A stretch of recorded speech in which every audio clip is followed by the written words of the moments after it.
Hi, I'm Amy. And I'm Kevin, and we've made a short video here just so you can get a bit of a feel for who we are, and so we can explain a little bit about how we train educators in mindful awareness.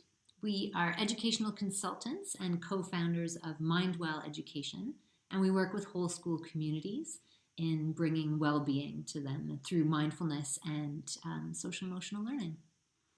I wrote an email last week to our subscribers, and I was using the analogy of when talking about burnout and exhaustion of an old-fashioned wind-up clockwork spring in a clock. And that idea that when you get closer and closer to exhaustion, things in the system just get tighter and tighter. And of course, these days we're all coping with a great deal of extra tension in our lives, in addition to the normal, with everything that's been happening recently as well. So it's really important that we learn how to operate the unwinding systems of our physiology as well as those that get us more stressed out.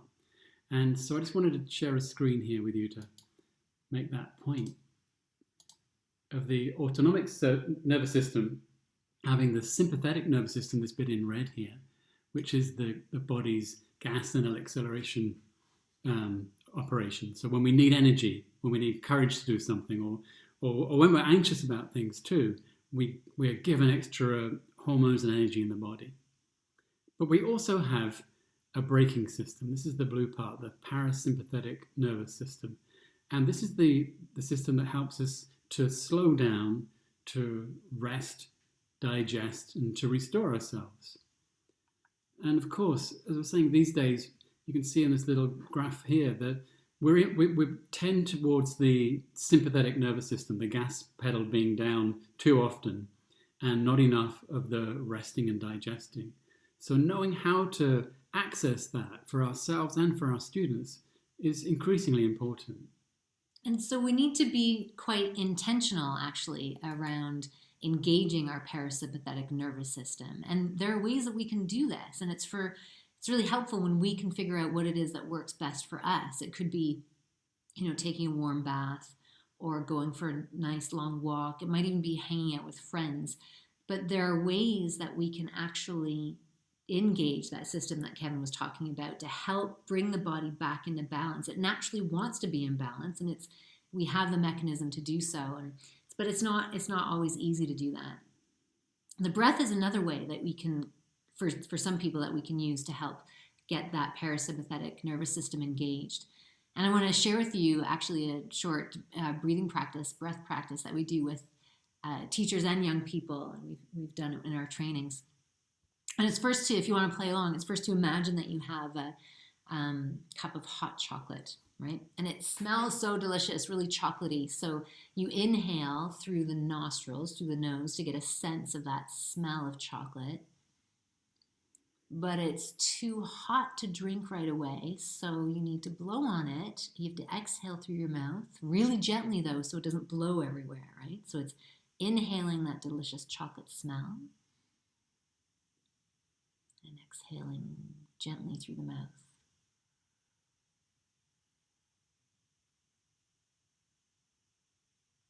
So feel free to take one or two of your own hot chocolate breaths, with or without the hands.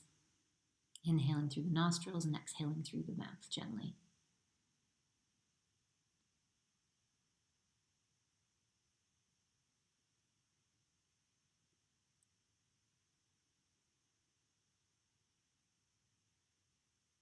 So, it's pretty simple, right? And some of the breath practices can be, but it's not always easy to remember to do that, right? So you might know the ways to engage your parasympathetic nervous system, but to actually stop that winding and that gas pedal always being down, that's what takes practice. Mm-hmm. And that is a mindful awareness practice, and it's bringing our attention to the breath and intervening in our own physiology in ways that can sometimes really be helpful.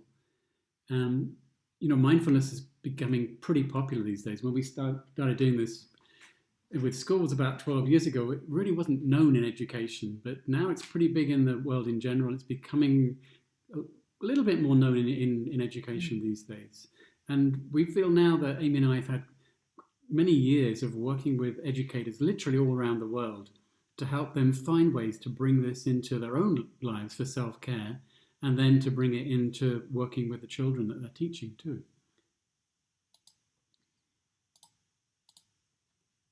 So when we do our trainings and our courses, we use these three aspects of mindfulness and education. First of all, this idea of training ourselves to be more mindful, which can help our physiology in positive ways. And it can also help us to be more engaged in our lives and to flourish. And when we train in being more mindful, then that helps us to begin to teach more mindfully. And this is really how we embody some of these qualities of being mindful. And when we do this in the classroom, it can actually really help in the way that we are with our young people and can enhance the learning in really positive ways.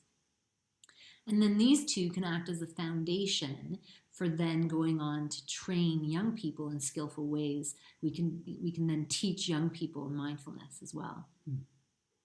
Yeah, and how do we actually introduce this to students and even to colleagues sometimes? Here's a little explanation that we sometimes use. Just the idea that, we live on planet Earth and we live in a body. And thanks to gravity, our body is keeping us stuck on the planet of the Earth.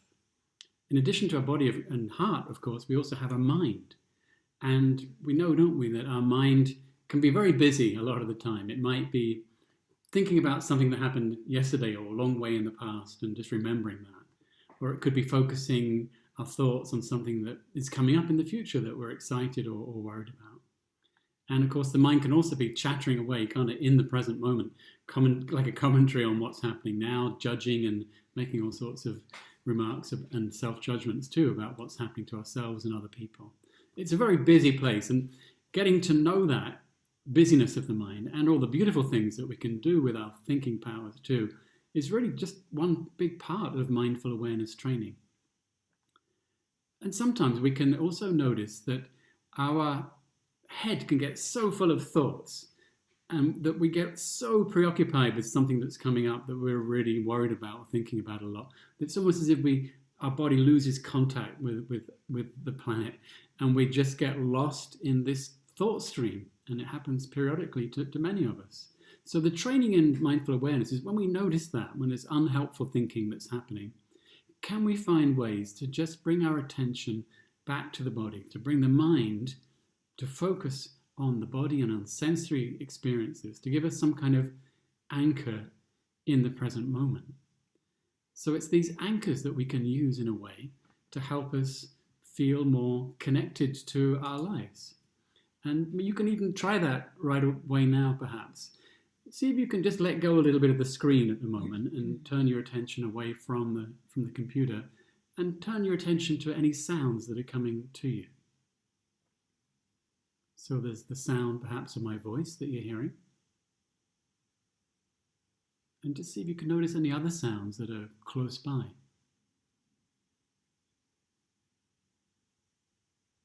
Or any sounds that are further away. Don't feel like you have to really try too hard. Just see if you can relax and allow sounds to come to you. Just being curious about what you're hearing right now. And maybe there's some spaces of silence too that you can appreciate.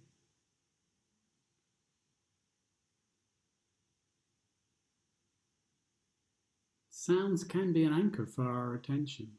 And we can also use the body. If you wanted to try now, just stretching a little bit in any way that your body feels it needs right now. And really bringing your attention now to that stretch. How does the body feel as it's stretching? What are you noticing? Areas of tension or pleasant relaxation in areas of the body? Just being curious about the shape,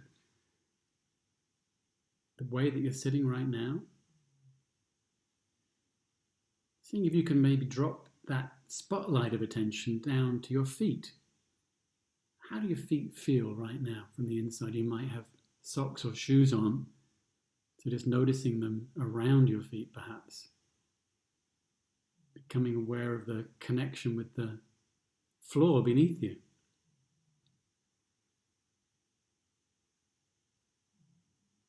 I can hear my dog snoring in the background. So I can be using my sound anchors as well as my sensory anchors in my feet. What about if you notice where you're sitting and the connection with the chair right now? Can you feel gravity pulling you down onto the chair even?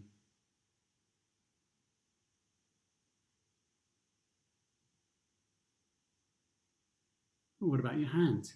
Maybe you can, without looking at them, you might want to move them a little bit, but just think if you can bring your attention into your hands and noticing how they feel right now.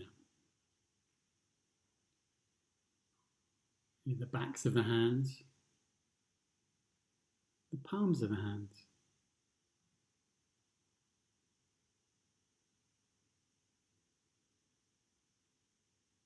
We're just sitting here, noticing the body, perhaps noticing the breath coming and going, perhaps choosing to notice sounds.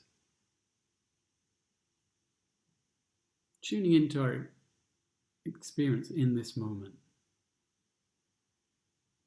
And perhaps your eyes closed or you lowered them, but now if they were closed, just gently opening them and looking around the room perhaps, coming back to notice the screen and just checking in. How do you feel? Just from that short moment of exploring using sensory anchors as a way of getting closer to the present moment.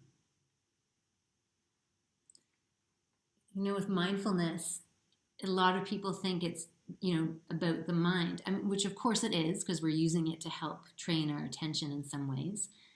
But mindfulness is really so much more about connecting in with the body. So remember how Kevin showed that the diagrams about how the mind can be in the past or in the future, but it's our body that's in the present moment. So much of the practice is about connecting back in, using our senses, connecting back in either through the breath or through sounds or through just bringing awareness to the sensations that could be happening in our bodies at any time. Yeah, and for some people it's very easy, isn't it? They find it very easy to connect with the body. And for others, like me, I have to try to train myself to be able to do that. And for some people, the feet, they can feel easily, but the breath, they don't like to notice. So it's a question of exploring and finding what works for you. And how can mindfulness help? So I'm just going to share another slide with you here after our anchoring one, how mindfulness can help. So first of all, we train mindfulness with the attention, right? So that helps us to have the capacity to sustain our curiosity about what's happening in the moment, whether it's in our bodies or whether it's something that's happening in our classroom.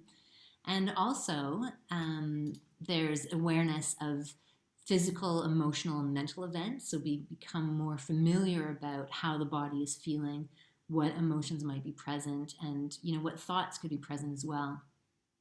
And this helps to build our own self-knowledge, right? So understanding how our own mind, body, and emotions work.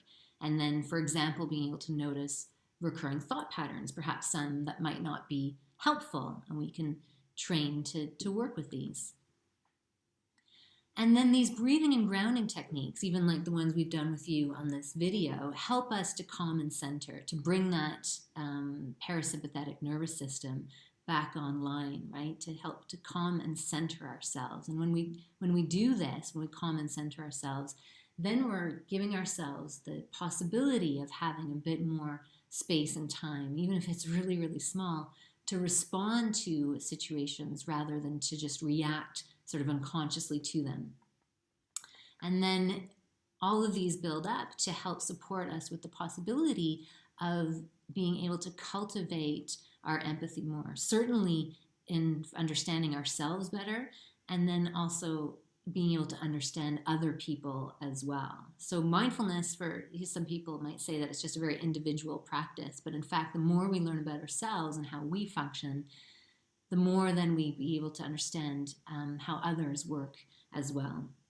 And, personally, how I use mindfulness is, actually when I was teaching years ago, I was a high school teacher. And when I was teaching, there was a certain point where, of course, teaching was difficult. It's not an easy job. But I also was struggling through some personal issues. And mindfulness was one of the things that I used to help me manage that.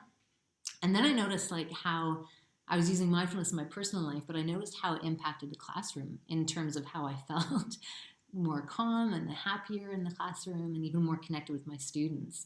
So I have a personal experience with how it helped me both personally, but also professionally, and then got more into this line of work because it seemed really, really useful for schools and classrooms. Mm-hmm. Yeah, and I had similar experience in one way. I mean, I was introduced to it when I was quite young, when I was traveling in India, to meditation. But it was only really much later in life, when I was going through a very difficult period, personal period, that when I was close to exhaustion and burnout myself, that I rediscovered the mindful awareness training and began to notice that it really helped me to find a bit of spaciousness and calm in the middle of very difficult moments. And goodness, I needed that so much at the time. It was so beneficial. It also helped me to process my emotions a little bit more too. And I realized, this is such key life skills really that I learned at the age of 50. Why don't we teach this to kids before, when they're 15, rather than wait so long? So I did start to share some of that in an accessible way for young people, and then showed it to teachers at the school as well. And then parents were very interested in it too. So that's really how we began this work with MindWell, beginning to share it with the wider educational community. We've now got a lot of experience in mindfulness, but it's not that we're mindfulness gurus or any sense that we're basically educators who've found something that we think is very valuable for us, and we're finding ways now to share that with other people. Mm-hmm. Right. Let's share our screen again. Mm-hmm. So when we look at the kind of training that we're doing with teachers and with students, we could really pinpoint it to three key areas: training our attention, building up our self-awareness, which enables us to regulate our emotions. This is really the core of the training work that we do. And when we use this mindful awareness training, we then find that it begins to support the development of social emotional skills in adults and in children in school communities. So we learn better how to manage ourselves, but also it begins to impact the way that we relate through our social awareness and relationship skills to other people. So really, underneath this umbrella of well-being, we are raising our awareness in various ways using social emotional skills to really enhance our overall sense of community and well-being. And within the training that we do with educators, we focus on helping you understand these processes. So having an intellectual understanding of the neuroscience and how the body and emotions and the brain work together, but also making sure it's experiential. That's such a key thing, so that we can all touch into that inner sense of knowing and understand what it is that we're really trying to work with here. And this is a training, as we're showing. We're training the attention, we're training our awareness. But it does take practice. So we give our trainees the space to develop this over time through personal practice, and then applying it, not just in our lives, but also in the work that we do with students. So what is it like when we start to bring this into the classroom? How does it help us? How can it be difficult? How can we troubleshoot some of the times when it doesn't work well, or we're not sure where to go with it? So how can we help ourselves to do that? And throughout this whole area, there's an underlying sense of building connection with ourselves. Obviously, that helps us connect more with students and colleagues, but also within the community of people who are working in mindfulness and education. So within this course, we would build a small community with you, and in the hope that you will then be able to build your own community in your own school. Yeah, and this part of connection, first of all with ourselves and then with others, is an integral part of the courses that we do. And in fact, the course that's coming up that we'll talk more about in a minute is we're going to do it over Zoom. That's a platform we're going to use. And we're going to limit it to 24 participants so that we can have a total of, including us, the 25 Zoom squares on our one screen so that we can all see each other. Because, just the building of community is probably one of the most important aspects of the work we do in education, is being able to support each other through this. And look, it's been a really hard year, more than a year, right? This global pandemic. It's really been a difficult year for everybody around the world. Difficult, is sort of an understatement. But in particular in education also, we realize how stressful this time has been during the pandemic, and that some of you have been on the summer vacation now or holidays, and are gearing up perhaps to go back to school. Depends where you are in the world, and that there can still be lots of unknowns about what that looks like because of the pandemic. So we actually really feel that the course that we've developed is really applicable also at this current time to really help educators to navigate this, really difficult time during education. And we'll show you a bit more about the specifics of the course. We have now quite a lot of resources that we've built up that we will draw on. We have our first book, Mindful Teacher, Mindful School, but also the second book that will be out in September that really is packed full of ideas that you can use and try out in the classroom. So the first section is divided by different age groups. So we'll do this within the training that we do as well, looking at which age groups you're working with and what activities best suit those. And also that awareness that there's all sorts of activities in other age groups that actually, when you adapt them, work really well. You can use some with kindergarten that actually can also work well with high school kids. So it just depends how you learn and begin to frame all this in your own way. So we're looking to empower you to be able to pull on the resources that we provide, and resources beyond our own courses too, that you can really find your own way of bringing this into your work and into your classroom. So the second section of the book that we'll draw on within the course too is about how to embed this into our schools across the curriculum in different ways, and dealing with implementation issues and getting it really seen to be a key part of the focus of our schools, shifting the focus of our schools really to incorporate a greater emphasis on social and emotional aspects of learning. We've made this video to really extend a heartfelt invitation to educators around the world that if you want to join us this autumn, we'd be really thrilled to have you. And we think we have something that could be of use for you and your school communities. Yeah, we really look forward to the possibility of working with you. So if you have questions, do write to us and let us know. Take care.